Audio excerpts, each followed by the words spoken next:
Salim Ier. Réalisé par Zoualer Rachid. Salim est le plus jeune fils de Bayezid II, né le 10 octobre 1470 à Amasya. En 1489, Selim est nommé gouverneur de Trébizond, très proche des janissaires. Il organise un grand réseau d'espionnage. L'Empire ottoman prépare une conquête historique. En 1512, Salim entre en rébellion contre son père, qu'il finit par contraindre à l'abdication avec l'aide des janissaires. Il tue ses frères et neveux pour éliminer tout prétendant au trône. Il brise tous ses opposants. À l'est, les Safavides constituent un danger pour l'Empire ottoman. Le Shah de Perse Ismaïl Ier diffuse le chiisme que Selim considère comme un ignoble séparatisme. Ainsi Salim décide d'éliminer les Safavides et de rétablir l'unité des musulmans.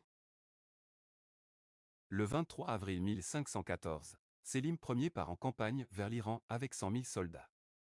L'armée des Safavides comprend aussi 100 000 hommes moins équipés. Les Ottomans sortent vainqueurs, mais le Shah Ismaïl s'échappe.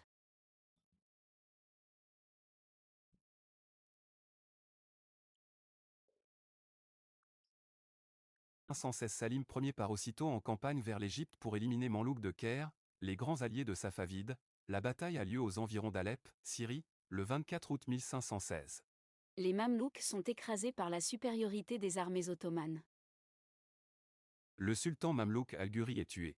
Le calife abbasside Al-Mutawakil III est fait prisonnier. Le 28 août 1516, Salim entre dans Alep déclarant calife. Une campagne éclair lui fait prendre la Syrie et le Liban, puis il traverse le désert du Sina. Le 24 janvier 1517, Salim bat les Mamelouks une nouvelle fois aux environs du Caire à la bataille de Ridaniya.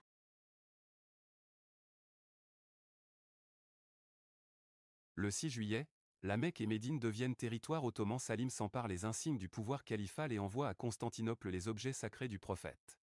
Avec la conquête de l'Égypte, la route des épices et celle de la soie passent sous le contrôle ottoman.